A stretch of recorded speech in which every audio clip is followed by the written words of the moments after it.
No matter what age your child is, you want the best for their future. What do they want to do after graduation? What career path do they want to take? These questions can be overwhelming. That's why you should ask them this question. What's your E? Seminole County Public Schools ePathway program is designed for your student to choose their own path in life from as many options as we can offer. Whether they're looking to enlist, enroll, or be employed, we're excited to help you and your child make it happen. Want them to enroll in a college or university? We'll help you find the best school for them to continue their education. Learn about grants and programs to help your child obtain their degree at a pace and a cost that works for you both. Are they looking to go straight into employment? Discover a variety of trades and skills that will propel their future. They can learn aviation maintenance, automotive repair, culinary arts, and more to hone their talents in growing industries. Is your child interested in enlistment? We'll help them find the right path of service, whether it's military, law enforcement, fire response, or EMS. They can serve the community while learning skills that will last a lifetime. What's your E? Explore options with ePathways by visiting us online at the link below.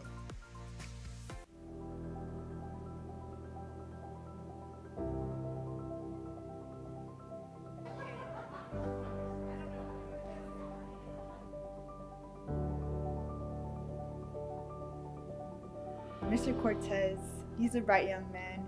When I first met him, he was kind of timid, but I've grown to learn more about him, the struggles that he's been through, the transformation that he's been through in the last 5 months is incredible. I'm actually really proud of him and what he's gone through and how he's changing through my program. I joined JROTC by accident. My guidance counselor suggested it. I didn't want to do it at all, but had to do it. I planned on just joining a semester, and I ended up loving the course, the instructors, every one of my friends that I've made here in JROTC, and my whole high school life is just surrounded basically on JROTC. Cadet Cortez, like I said earlier, he's a lot like some of the students who come in here. He does have a lot of natural leadership ability. I think ROTC gave him an opportunity to use that in a course, in a class with students of his peers. And because of that, he's had a very good rapport with other students, extremely beneficial. It's a great leadership opportunity for him. It's also a great leadership opportunity for people around him to see how he acts, how he takes care of himself and other people. And the leadership that he does, he gets into a common ground with these students and explains how things should be done. They look at him, they don't look at him as he's any different, they just look like he's doing it better. So he's leading by example, which is a perfect example of what we want for students here in ROTC. Well, before JROTC, I was kind of bad kid, rebellious, didn't listen to my parents, I didn't want to really be in school. Joining to ROTC, the instructors taught me discipline, they taught me how to be a better version of myself, and throughout the years I did become a better version of myself, became more respectful towards elders or peers around me. I became more aware of other people's feelings, as well as how to deal with certain emotions of mine and how to lead overall. And he started to excel, and he started hanging around with the right group of people who helped him excel. And in the end, he took his natural leadership ability, accentuated it, and became a leader inside the Air Force Junior ROTC program. So I also wanted to join the Marine Corps because my dad is ill and he has many kids, and I know that it will be a struggle for him to pay for all that college tuition for us, and I just want to help him out. So I know that the military helps with schooling, and I just know that I want to make him proud. I want to make him proud that he has an excellent son and that I will succeed. So I think that joining the military and being able to succeed throughout not only military but university as well will be very excellent for myself and for my family.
Yeah, she would have done it anyway because it's a 50.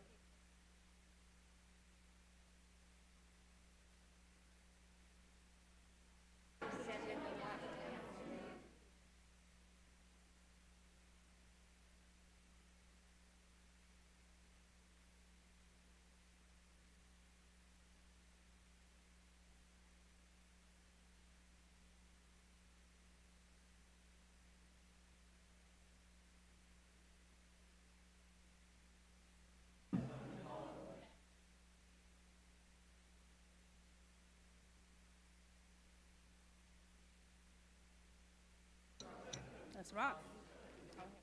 Okay. No, but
Good evening, everyone. I'd like to reconvene the board meeting of Tuesday, July 25th, 2023. Again, let the record reflect that Member Davis, Member Garrick, Member Pennick, and myself are present, as well as Superintendent Beeman, Attorney Cole Palmer, and Board Clerk Jill Moramis. This evening, Member Pennick has the invocation and pledge. Thank you, Chairman. I have 2 points of interest that I would like to share. On this date, 50 years ago, the SCPS board members officially voted on establishing the dividend program. And Dee Dee Schaffner spearheaded this, and what a legacy it has created. And so I wanted to recognize that the irony, that exact date of this 50 years ago, and we have been celebrating all year long, but today was kind of the monumental date. As I have been with all my invocations, I'm sharing a story that I received yesterday from a parent about the success of their student this past year. I'm not going to read names of the student, but he has called out some staff, and I want to make sure that they're noticed. It was a letter to Mr. Rice. I hope you're having a great summer. I wanted to send you an update on our student and the positive impact that you and the team at Hagerty High School had this year. Wow, what a difference. I can't even begin to express our gratitude and appreciation for all those involved in making a huge difference in our son's life. Far too often, we only seem to hear the negative and complaining. However, I don't operate that way and give credit where credit is due. I'd like to praise one particular person who really made a significant impact on our son, and that was his biology teacher, Mrs. Porter. As a frame of reference, He failed biology in his first semester at his previous school, and this past year received B's each semester. It truly shows when people care and go above and beyond to understand that not everyone is the same, and we all learn in different ways. She has made a lasting impression on him that has changed the course of his life in a very positive way. It takes a village, so I would be remiss if I also didn't praise the entire administration of Hagerty. They welcomed him with open arms and treated him completely different than his previous school. They immediately took the necessary steps to provide the support that he needed to succeed. Finally, what you did by not sending him to Journeys laid the foundation for him to have a fresh start. I want you to know how much we appreciate what you did and how the decision like that can make a significant impact on one's life. Had that not been the case, things might have been very different as I write this. Thank you for listening and caring and doing the right thing.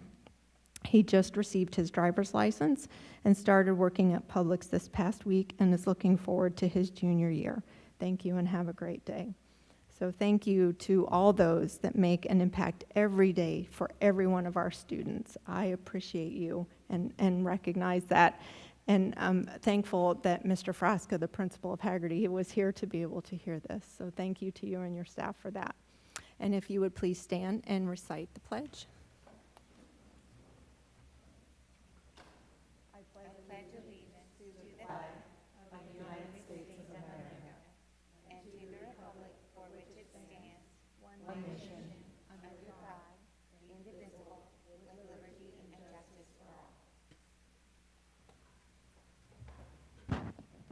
Thank you, Member Pennick.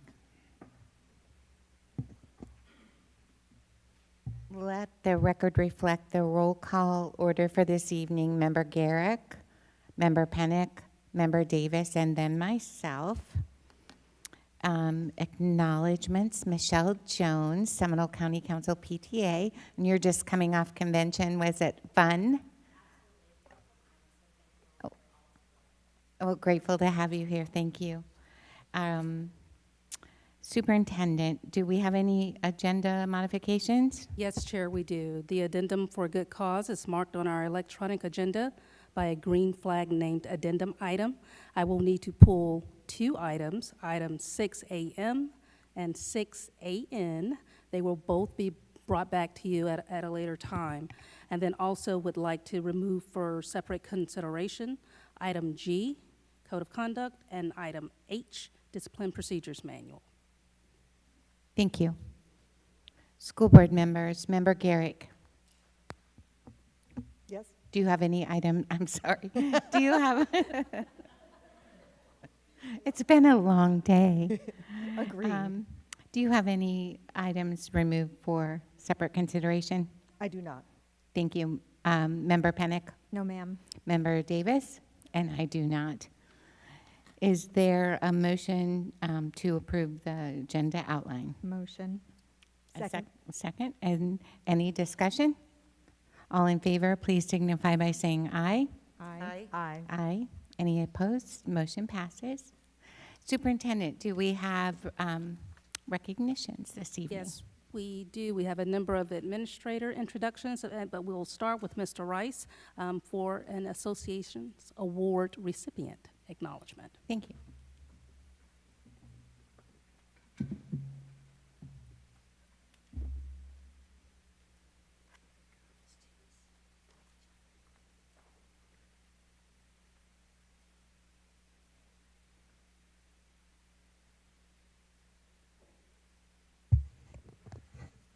All right, good evening, Superintendent Beeman and board members, and I'm very excited to introduce a few individuals, and as mentioned, we have an award here tonight that I want to share with you as well. So we're going to get this started with the new assistant principal. I'd like you to welcome from Oviedo High School, Jacqueline DiMatteo. Come on up.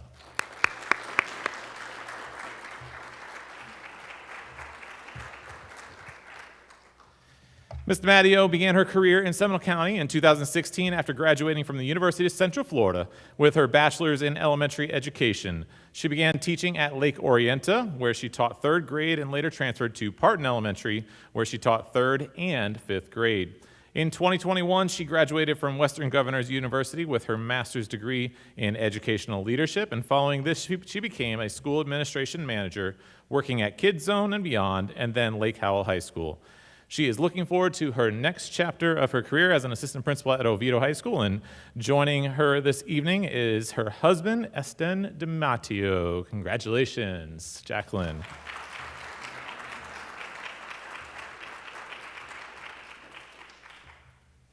Next up, we have another new assistant principal at Haggerty High School. Welcome, Erin Mandel.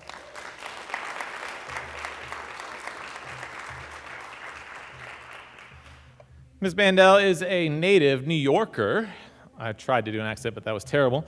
Where she graduated with her bachelor's degree in elementary education from Cortland State College. When she relocated to Florida with her family, she graduated from UCF with her master's degree in educational leadership. Erin has held various positions in SCPS as a teacher, instructional coach, and elementary assistant principal. She also has worked at the district level, serving as an ESE area administrator, and Ms. Mandel continues to grow professionally, pursuing eCornell's Human Resource Management Certificate, and soon will be a Senior Professional Human Resource Certified. Erin is overjoyed to be back in SCPS, her professional home, to serve the community as assistant principal at Haggerty High School. Go Huskies. This evening she's joined by her family and friends in attendance, and without their love and support, she would not be where she is today. Congratulations and welcome, Erin Mandel.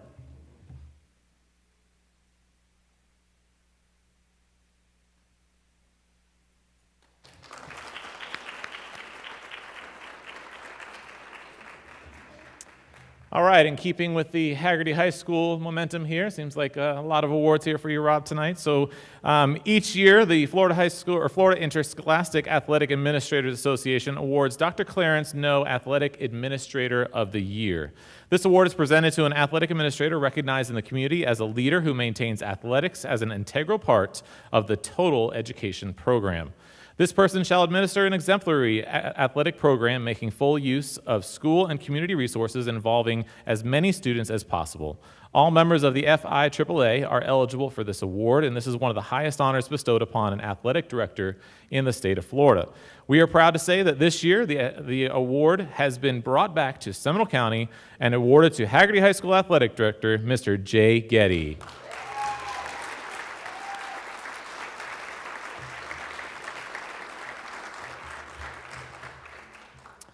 And while he's up here, I also wanted to share that Jay was recently presented with the Florida Athletic Coaches Association, FACA, Lifetime Membership Award at their summer clinic in Daytona Beach.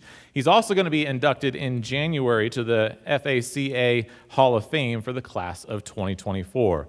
His induction follows a long list of Seminole County coaches that have earned this honor, including Ken Brauman, 1993 from Seminole High School, Tom Hammondtree in 1996 from Lake Howell High School, Larry McCorkle in 1997 from Lake Mary High School, Ed Kirshner, 2001 from Oviedo High School, Bill Isley, 2005 from Lake Mary High School, and Bob Trena, 2017 from Seminole High School. So congratulations to Jay Getty on all of your accomplishments.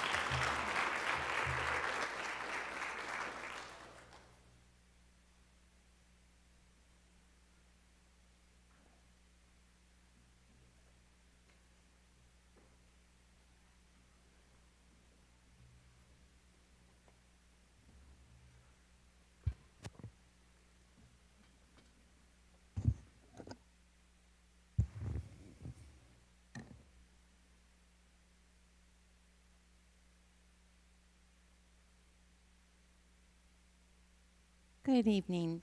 Superintendent, do we have a presentation? Yes, we do. Our Focused on Student Achievement will be brought to you by Ms. Kelly Thompson, who will talk about the informational results on 2023 spring statewide assessments. Ms. Thompson? Thank you. Good evening, Ms. Beeman and board members. Before I begin, I definitely want to thank the members of the Assessment Accountability Team who have worked all throughout the summer gathering data together, and especially Ms. Shengwei Xu and Ms. Caitlin Tripany, whose work it is that I have the pleasure of presenting this evening. Typically at our July board meeting, the subject of our focus on student achievement is school grades, but this year has been anything but typical, as we started with new best standards, new instructional materials, and a brand new state assessment. So due to this transition, the traditional school grade model and calculations will not take place for the 22-23 school year. The Florida Department of Education will instead release informational, and you'll hear that word a lot because the data we're seeing is informational, the grades are informational, nothing is going to be the same as what it has been in prior years. So you'll hear me say that a lot. But the Florida Department of Ed will be releasing these informational school grades in the late fall and early winter of '23. The informational school grades will not include learning gain calculations. So for our schools, that is a significant amount of data that is typically included in the methodology. So for instance, elementary school, we typically have 7 components in their school grade. We have math achievement, math learning gain, math low 25 achievement, ELA learning gain, ELA low 25, and then we have science. This year, only 3 components, all based on students scoring level 3 and above, will be part of the elementary school grades. So they're moving from having 700 possible points to having 300 possible points on these informational school grades. This will also impact our middle schools. Our middle schools will be moving from 9 components to 5 components, as they will have their acceleration component included. High school grades would be reduced from 10 components and 1,000 points to 6 components for 600 points. The informational school grades will be calculated on the total number of points possible, divided by the total number of points earned. The traditional school grading scale, where a 62 is the cut point between an A and a B, will not be used. Instead, the department is going to use the same distribution of letter grades A through F. So they're going to take the total possible points earned, they're going to line them all up, and they're going to say, last year we had X amount of schools that were this grade, and that's where they will draw the line. So there's many, many differences in what these informational grades will be versus what our traditional school grades will be. Additionally, because of the change in the model, schools will not be eligible for A+ funds this year based upon school grades. That's been suspended for the 23-24 school year based upon those 23 results. So schools will not have A+ funds available as well. During this transition, the Florida Department of Education is utilizing scale scores and achievement levels that were associated with the Florida Standards Assessment, or FSA. They picked those scale scores up and achievement levels, and they applied these numbers to the new assessment. And they did this so that the department had some data to allow parents, teachers, and students to see what the results of this first-year test administration will be. These FSA-based scores and achievement levels were only in place for the 22-23 school year, and at this time, the best standard setting is currently underway. So what is currently going on, and it's happening here in Orlando, there are over 500 Florida educators from around the state that are working in groups, and they are doing the recommendations for the scale scores and the cut level points for level 1, 2, 3, 4, and 5 for the new FAST assessments. This slide indicates the timeline for this process. So the level setting is going to be going on with the educator panels is happening this week. The first week of August, the reactor panel process will take place, and that's where community members are pulled together, and they also take a look at some of the data that the educator panels put together, and they provide some input. This rule development workshop will take place on August 11th, and the new cut scores and new achievement levels are set to go to the state board in mid-October. So there's a kind of a lengthy process to go through in the fall with this. In the meantime, the state did provide us the informational spring data that, again, is based on the FSA scale score and achievement levels. All the data that we're about to show you is what we know now. It is subject to change, because once we have the new scale scores and the new cut levels, DOE will give us that updated information when they release the school grades. So we're going to begin by looking at our ranking data. And so this is ELA, mathematics, and science data, and this represents how SCPS ranked when compared to Central Florida districts, the largest 14 districts, and all 67 school districts. In Central Florida and in the largest 14 districts, we have maintained our historical performance.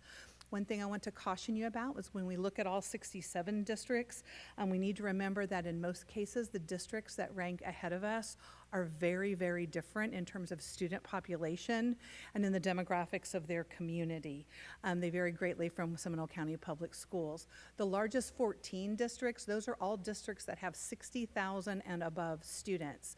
There are some districts in the all 67 that the entire district may have 5,000 students in the district. So it's when we look at all 67, it's very important to know that we're dealing with very different districts than what we seem to be.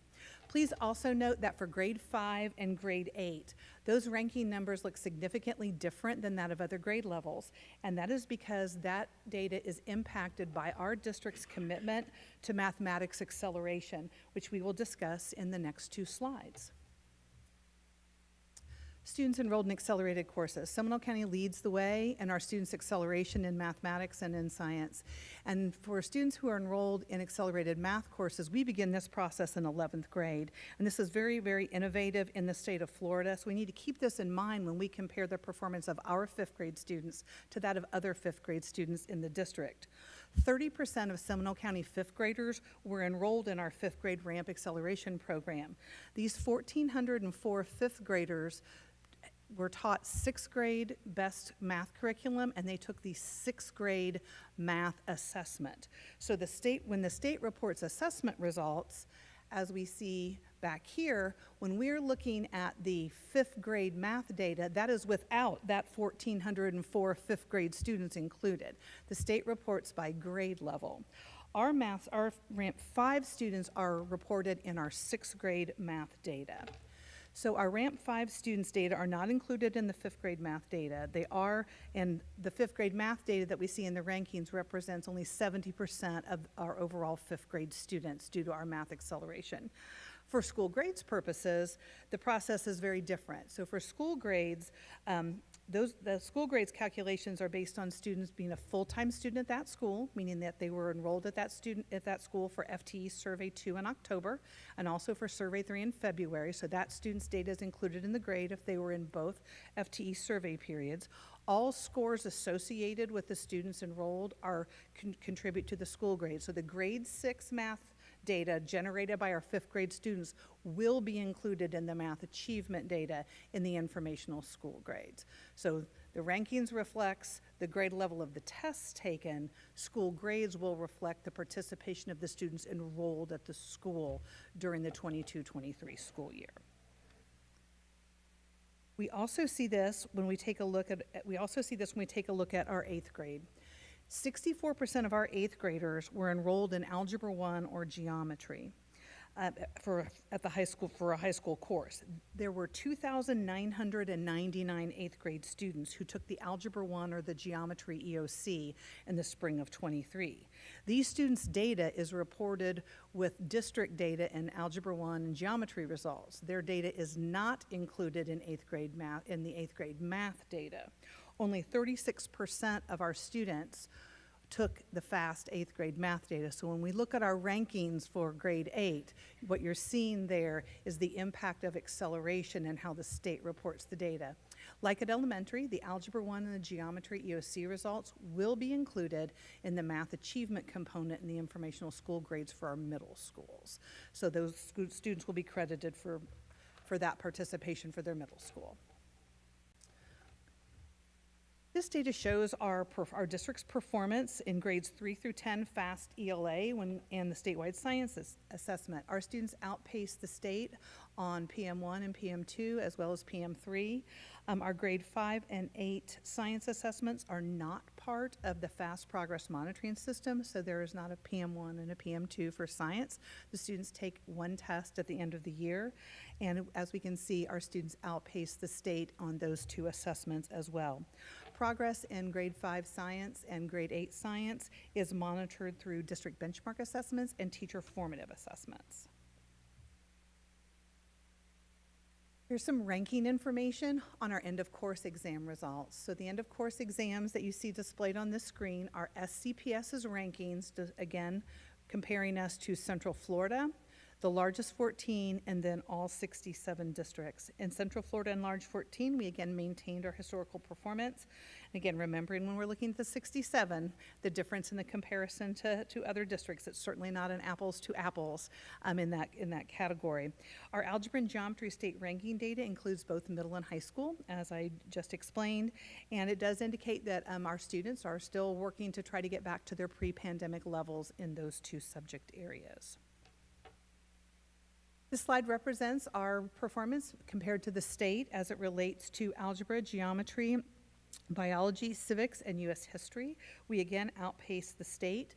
Like 5th and 8th grade science, these courses are not part of the FAST progress monitoring system, so there is no PM1, PM2 data for these courses. Progress is monitored in these courses through district benchmark assessments and our teacher formative assessments.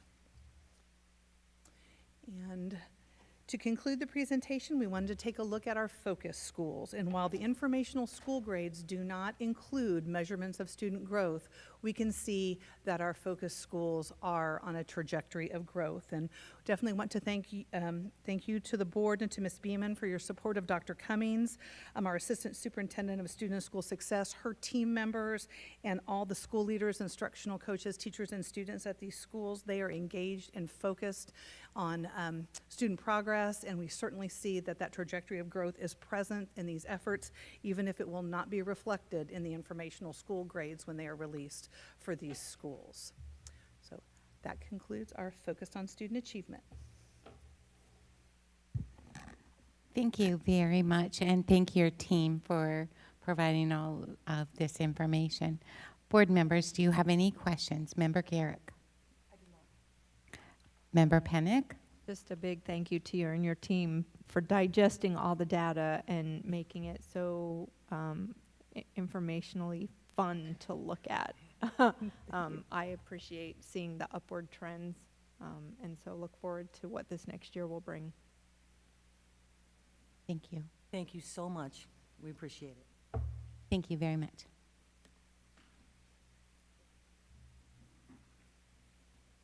Okay, at this time, board members, any items outside of committees for discussion? Member Garrick? I just wanted to say thank you. It was such an honor to be part of the Superintendent's Leadership Conference earlier this week. Friday, it all blends together. And like everyone in our district, I am proud to be a public school enthusiast. And if you need reasons to be enthusiastic about the upcoming year, please talk to any of us. We've got loads of things to be proud of. So thank you. Thank you very much. Member Pennick? Just want to wish everyone a very happy upcoming school year. Enjoy it. Hope you had a great summer, and that's it. Okay, Member Davis?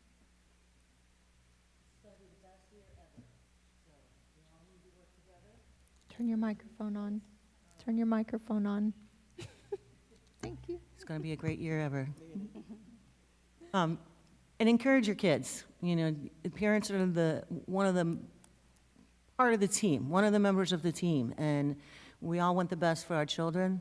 So if we can work together, parents, teachers, administrators, and our students, and I want to ask you to talk to your children about peer support, because that's something that we don't really talk about all the time. But your peers, you know, you want to pick peers that are going to be motivating. You want to pick peers that are going to be proud of you, just as your parents would be proud of you, and you know, that will make the entire team, which we need. You know, they say it takes a village, but it takes a team here. And I wish all of you the very best. Thank you so much for coming, too. I would just like to add that we participated, and I have a huge thank you to the superintendent and all of the staff for our first annual State of the Schools. You may comment on it later, but I was just so very proud. We had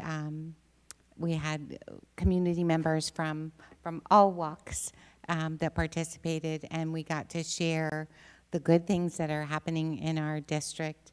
And I too am an enthusiast of Seminole County Public Schools, so that that's it for right now. Okay, Member Pennick, it's now time for the public comments, agenda items. If you would read the statement. The purpose of public participation segment of the board meeting is to allow the public to address matters within the board's jurisdiction and not to resolve individual grievances or disputes. Public comments related to education, the board agenda, and the district are welcomed and encouraged, but public segments are not forums to engage in personal attacks against school system employees or board members.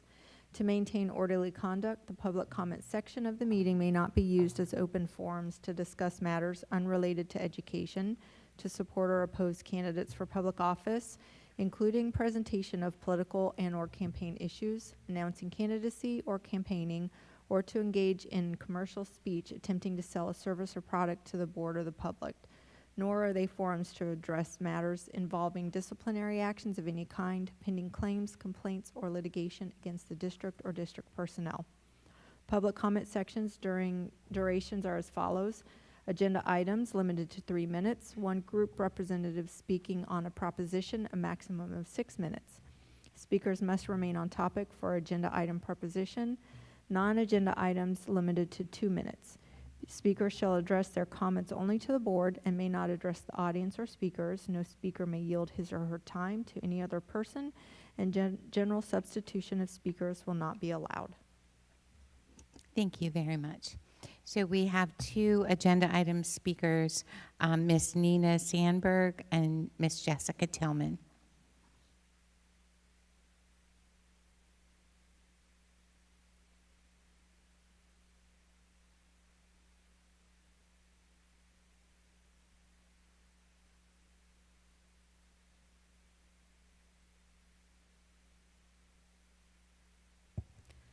I'm Nina Sandberg. When school starts, every grade level at every school, except for schools such as Journeys, needs to decide where it will take the kids for an academic field trip. This is supposed to happen at the beginning of every school year. And each grade level at each school is supposed to choose a field trip destination for that grade for the year. And just so you know, no one is very excited about the Environmental Center and its mud walk. You are not supposed to be leaving it up to the individual teachers and schools about whether or not the kids get any field trip at all. When I was an SCPS student, I often got 2 field trips per year. Now my own children get 0 field trips per year in the same school system. It's not supposed to be a crapshoot that depends on whether or not you get assigned to a teacher or a school that does field trips. The board and superintendent need to take positive action to fix this problem. Thousands of SCPS students have had no field trip at all since either 2019 or 2020. Also, all juniors in SCPS need to be given prom. If all juniors and seniors at any given high school cannot fit in the same room for a prom, then the school needs to do the old-fashioned thing and have separate junior and senior proms. SCPS high school students should not be robbed of prom and also should not be denied entrance into their own proms. The PE department at every elementary and middle school is supposed to plan one on-campus field day, and all students in grades K through 8 are supposed to be given a field day each spring. I was given the excuse that there's not enough money to pay for the poor children to go on field trips. I don't know if I buy that excuse because there are 6 big screen TV sets on the walls in the Oviedo High School front office. Stop wasting money on things like extra big screen TV sets for no reason and custom trash cans that have the school name on them, and give the children their field trips. I advocate for all students and for things that you should be doing anyway. Thank you. Thank you, Ms. Hamburg.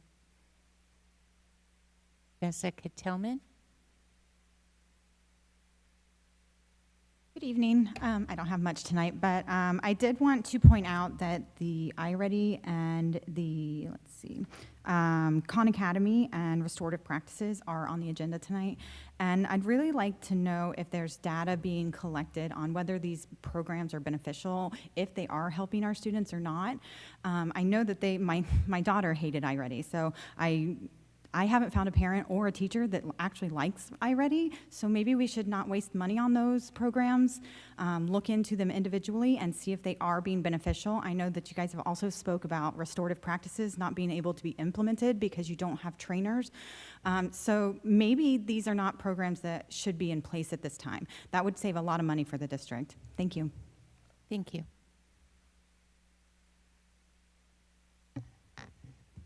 Okay, Superintendent, do you have a recommendation? I do, and it's that the consent agenda be approved as presented. Motion. Is there a second? Is there a second? Second? Second? Thank you. Any discussion? All in favor, please signify by saying aye. Aye. Aye. Any opposed? Motion passes. Is this when we discuss the items you pulled? Correct. Okay, so we're going to discuss the items that were pulled at this time. Do you have a recommendation, Superintendent? Yes, Chair. On board members, on Wednesday, July 19th of 2023, Florida DOE State Board approved and adopted revisions to Rule 6A-1.0017, the Cessor Rule, which requires additional update to the Student Code of Conduct and the Discipline Procedures Manual in a way that just aligns the definitions that were in the preliminary to the definition that is now in the rule, essentially. And so, as it relates to the Code of Conduct, the weapons possession definition, which is on page 15, there is a striking of the statutory citation and then language that substitutes or weapon instead of or any instrument or object. So essentially just mirroring the rule that just passed on the 19th. As it relates to the Discipline Procedures Manual, there were a couple of numbers on forms on pages 61 through 64, pages 65 through 68 that were just amended, and then again on page 76, the language for weapons mirroring the rule that was implemented on the 19th. So as I understand, these items are pulled and will be brought back to us, or do you have a recommendation? No, ma'am, it's that the recommendation is that with those minor edits that they be adopted Okay. tonight. Motion. Is there a second? Second. Is there any discussion about these? Chair, if I might, if we could have individual discussions, and I'll amend my recommendation. And also note that a notice of change will be posted in accordance with the statutory requirements for rulemaking after each of these so that we just tie the loose ends. Okay, very good.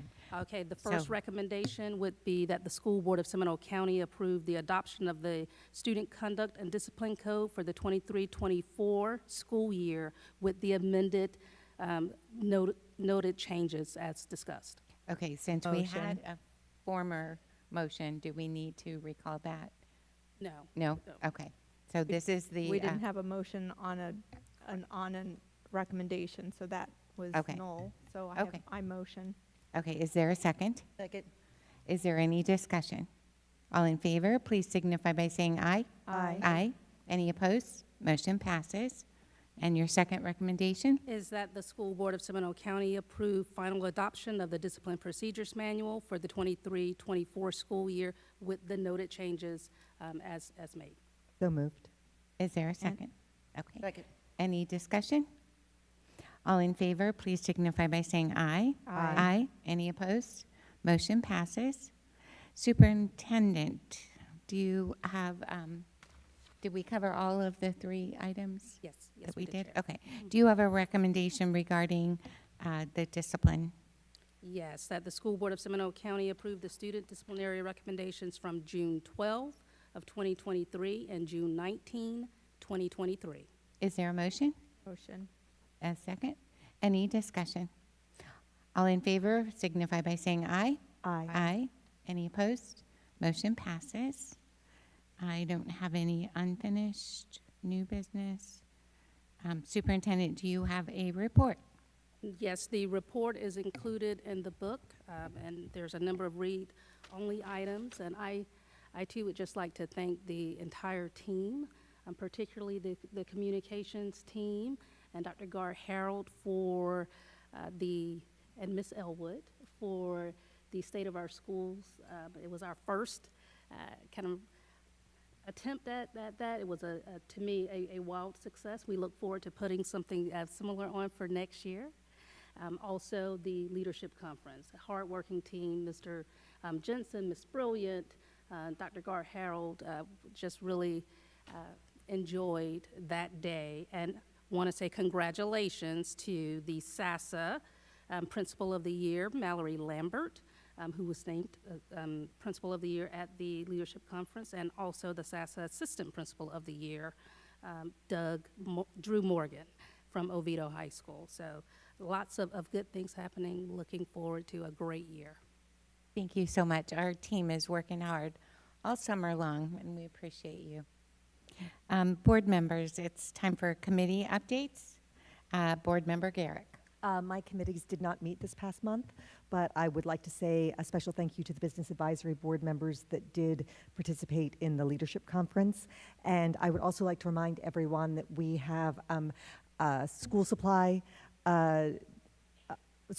available throughout the county for students that need them. Thank you to Ms. Mills and her team. And in my district, where we normally have a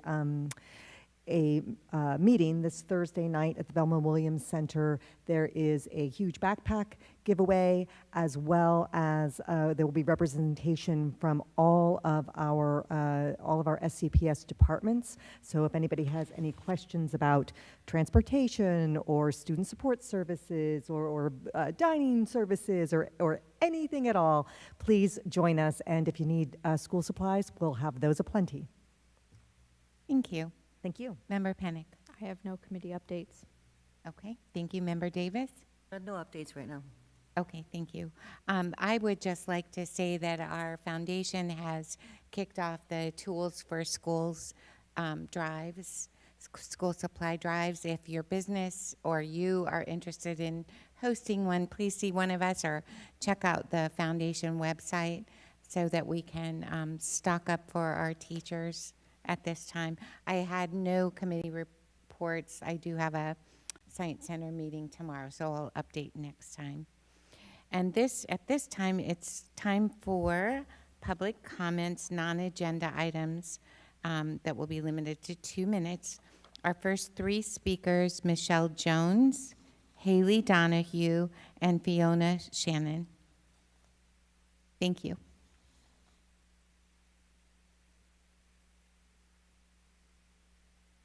Good evening. Good evening. My name is Michelle Jones from Seminole County Council PTA. Thank you so much, board members. Thank you so much, Superintendent, for allowing me to speak. A little nervous tonight.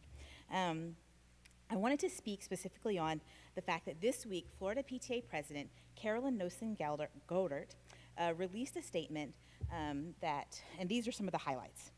Florida PTA is one of the oldest and largest child advocacy associations in Florida. Founded in 1923, it has successfully advocated for universal kindergarten, school lunches, and bicycle helmets, elementary school recess, support for dyslexic students, parent notification of School Site Baker Act implementation, as well as equitable learning environments and juvenile justice reform. During the 2023 legislative session, Florida PTA was proud to support HB 551 and SB 804, Required African American History. These bipartisan companion bills were designed to hold school districts accountable for teaching African American history efficiently and faithfully, using the books and materials required that meet the highest standard of professionalism, historical accuracy, following the prescribed courses of study, and employing approved methods of instruction.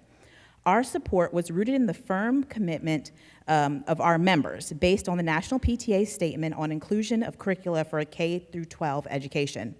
The National PTA Statement affirms our common resolve to advocate for the creation of innovative curricula and the necessary accompanying professional development that supports the culturally and linguistically responsive teaching and learning, so that the history and experience of all students including but not limited to African American, Latino, Latina, Native American, Asian, LGBTQ+, and historically targeted and marginalized Thank groups you. is Your time has accurately represented. expired. Thank you so much. Thank you very much. Haley Donahue, followed by Fiona Shannon.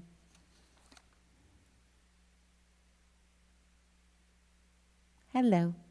Hi, I'm Haley Donahue, the Educational Advocacy Director for the Ruth Project. The new state standards for social studies go against every single thing that equity-driven organizations fight for. These standards are designed to promote racism within the school system. These standards state that marginalized communities deserve to be massacred.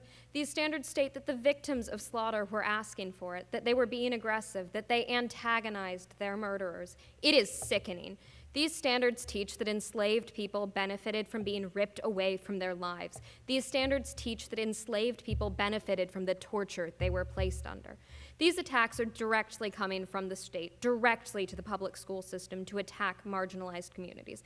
They are designed to attack those who cannot afford to send their students to private schools. They are designed to create an uneducated voting body of the proletariat at the expense of the lives and well-being of students of colors. My experience in the public school system was, thankfully, before these standards were put into place. I was privileged to experience and graduate from the International Baccalaureate program at Winter Springs High School, but more than that, I was privileged to have my history taught in schools. Marginalized students have not been given those same opportunities, and standards like these will further make it so that their histories are never taught in schools. We cannot allow this to continue. In an article about intersectionality for the Ruth Project by Vedashida Kolipala, writes, as humans, we are an accumulation of our diversity and distinct identities. These new Florida State social studies standards completely void all efforts towards intersectionality in the school system. Implementing standards dedicated to erasing the truth from the education that we are given or that we are giving marginalized communities is inherently class warfare, and it is motivated solely by the idea that they will not know how to fight back if they do not know the history of their struggles. Seminole County Public Schools is a public school system. They represent every single student within this district. You represent marginalized students. To the school board, I ask you to call out the harm that these standards will do to your students. Please contact the State Board of Education to facilitate Thank a you. removal Your time of has these expired. Thank you very much. Order, please. Fiona Shannon, followed by Nina Sandberg, followed by Raquel Molina. Hello. Hi. Good evening. I want to start by thanking the school board and superintendent. I know this is an extremely difficult time for those of us who value public education. I have been a Boys and Girls Club volunteer in Altamont Springs for 7 years. Most of our students are African American. Those are the children I'm here to advocate for. After attending the Board of Education meeting last week, I'm deeply concerned about what we are or are not teaching our kids in Florida. In particular, the new standards regarding Black history.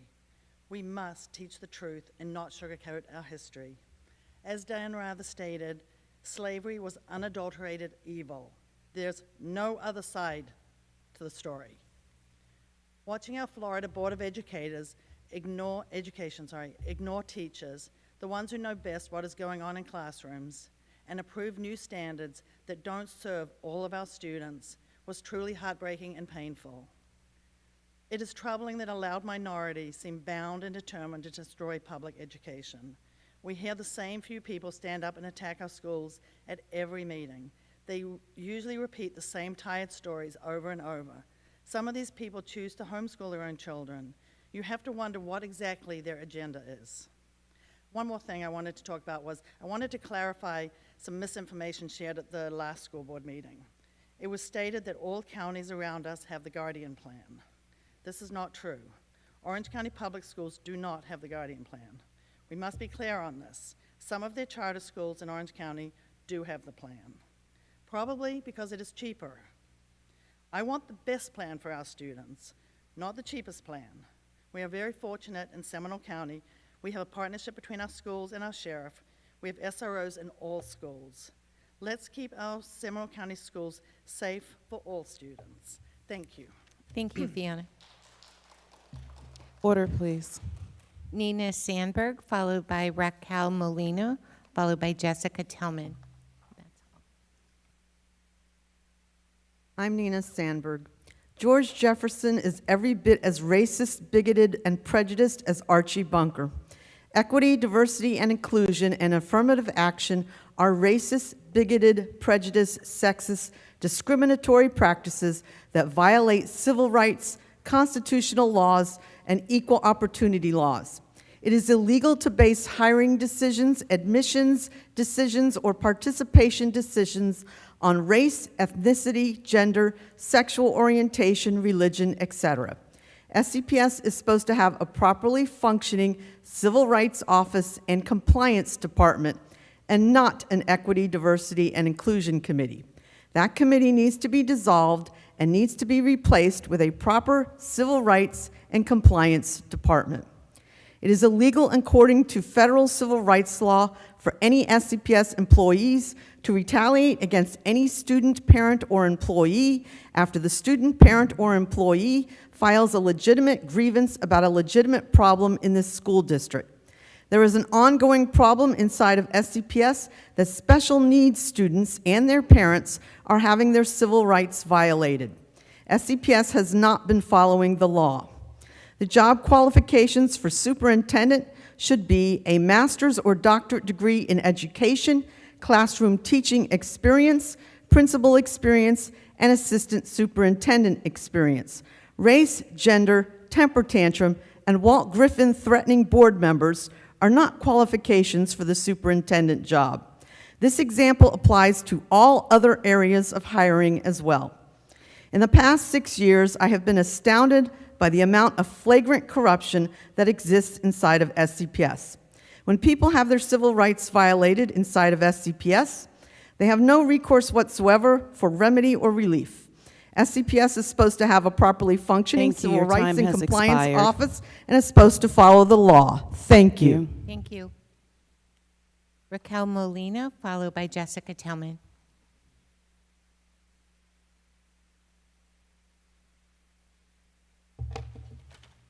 Hi. Hi, good afternoon. My name is Raquel Molina. Federal law prohibits schools from retaliating against parents, students, and school staff for acting in the best interest of your child. But unfortunately, retaliation has been a systemic issue here for many years now. If a school retaliates against students, parents, and employees, what else would the school do? Well, they will lie, make your life miserable until you give up the fight. Did Seminole County Public School learn anything from the Kathleen Garrett's legal case? It was the 14th civil case the school board had to settle for an ESE teacher physically and mentally abusing special education students. Garrett's time in Seminole County Public School cost the district more than $2 million in settlement payouts to her victim. Instead of spending millions on litigation, the school should provide the services. I would like to see all fees and costs paid to lawyers by Seminole County School District for special education disputes or legal disputes under IDEA for the last 10 years. I'll send that request via email too. It is my right to request this information as long as I reside in Seminole County School District. Congress did not intend for states and schools to use federal funds to lawsuit wars against parents and their children with disabilities. But that's what's occurring in Seminole County Public School. I and many others refuse to stay silent. Time for change now. Thank you. Thank you. Jessica Tillman.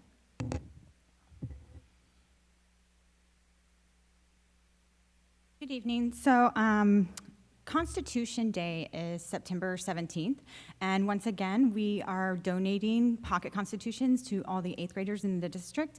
So as soon as I do have those in hand, I will get them to the district for approval so that we can distribute them before September 17th for the 8th graders. And I just wanted to give a little bit of fun facts for you. 73% of America agrees that public education is going in the wrong direction. We are in over 40 states now. We are in 36 districts within Florida. We have over 125 members, and since we've been labeled an anti-government group, we say that we're an anti-government overreach group. And we ourselves, our district, has increased our membership by 300%. So we're not going anywhere. Thank you. Thank you. Board members, any final comments? Member Garrick? None this evening. I just hope that, well, I guess I do have one. Okay. I hope that we all enjoy what's left of summer. Please rest, recharge. We're going to need you ready on August 10th. Thank you. Member Pennick? No, ma'am. Member Davis? No comment, just like, that was not true. My comment is that I just hope that you all have a good school year coming up. And as Member Garrick said, enjoy the next couple weeks because you need it. And I want to again encourage you to encourage your students and bring motivation this year. Thank you. Thank you. Thank you all for being here this evening. This concludes this meeting. Meeting adjourned.